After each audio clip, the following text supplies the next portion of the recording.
สบายดีพ่อแม่พี่น้องวันนี้มาพบพ่อกับบ่าวเป่าพาซิม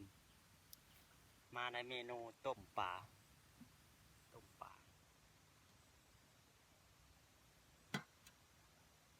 เอาเบิ่งแล้วก็อย่าลืมกดไลค์กดแชร์และกดติดตามนำเลยทั้งช่อง YouTube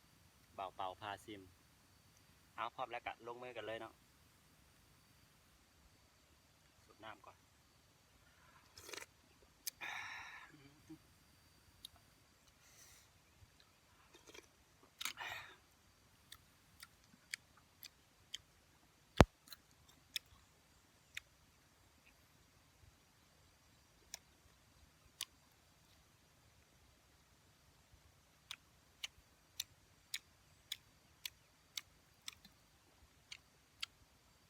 ป่ามันจะอย่ามองทำ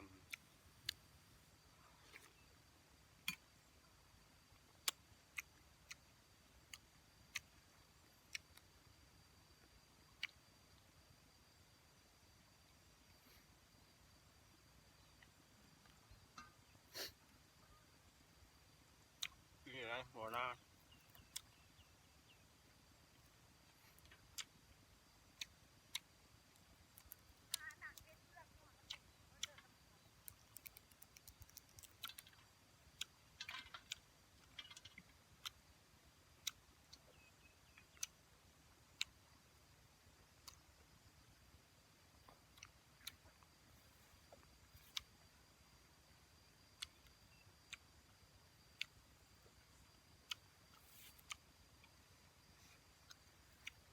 สดน้ำคือของมันเบิกเราผักผ่านกูเหรอมีแม่มาซิมพร้อม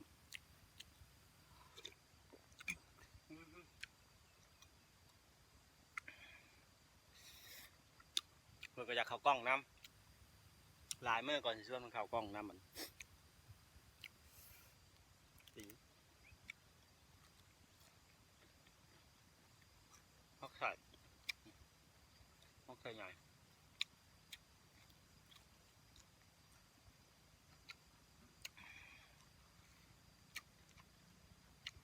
ปลาไม่ตัวใหญ่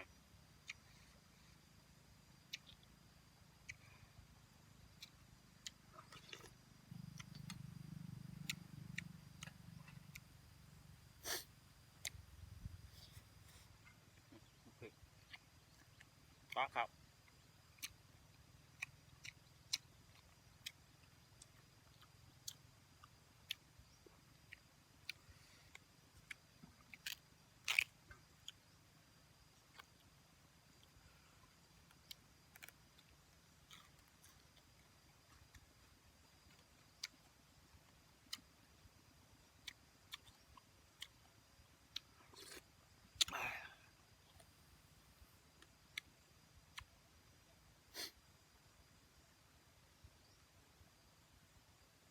ได้ปลามาแล้วตัดครึ่งหัวมันก็ตัดครึ่ง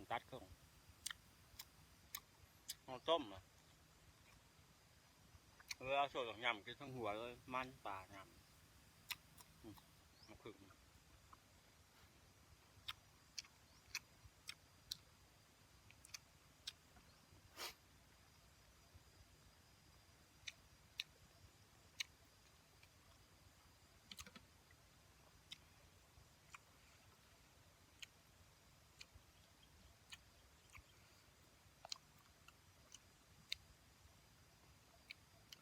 หลายเมื่อก่อนเขาจะเห็นวิธีปรุง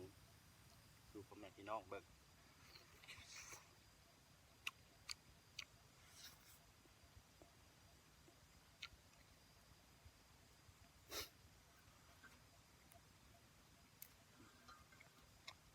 ไก่งาม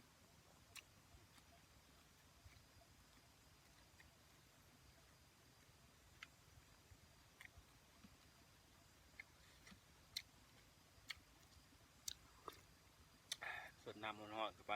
มีแห้ง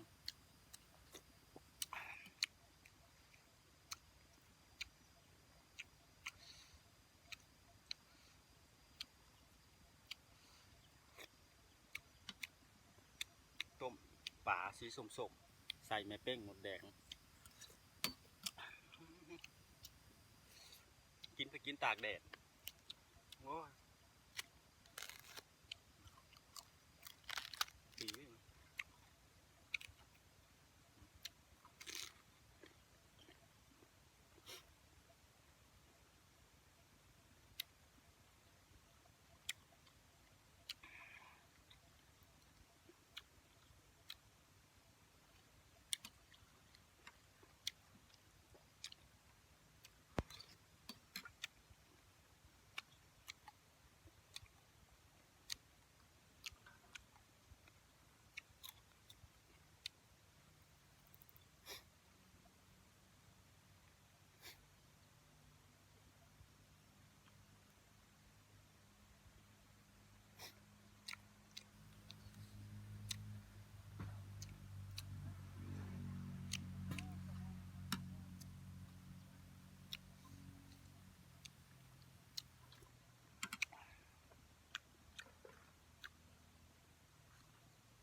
ข่าวติดมือยังสิมีความใหญ่ความสูงอยู่เนาะ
ขออภัยพี่น้อง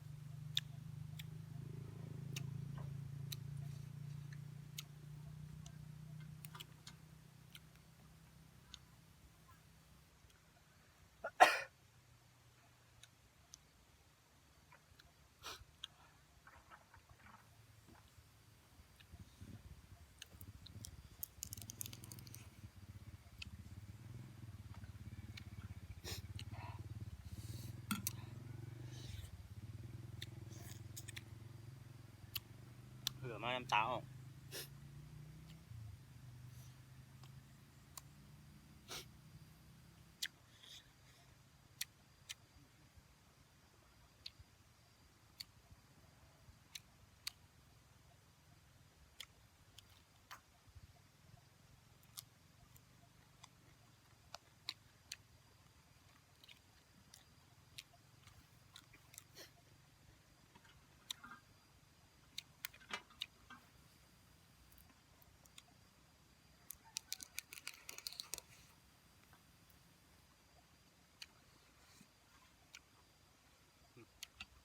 ปาก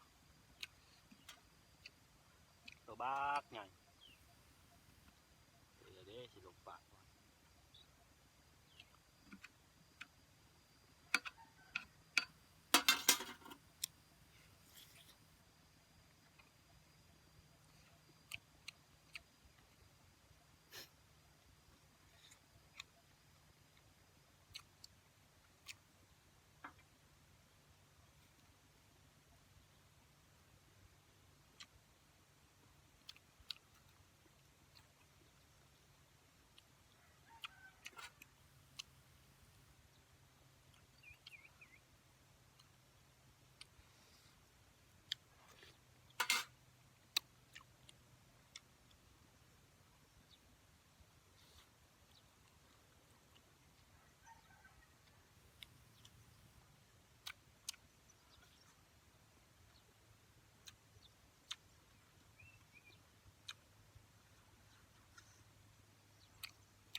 เบิด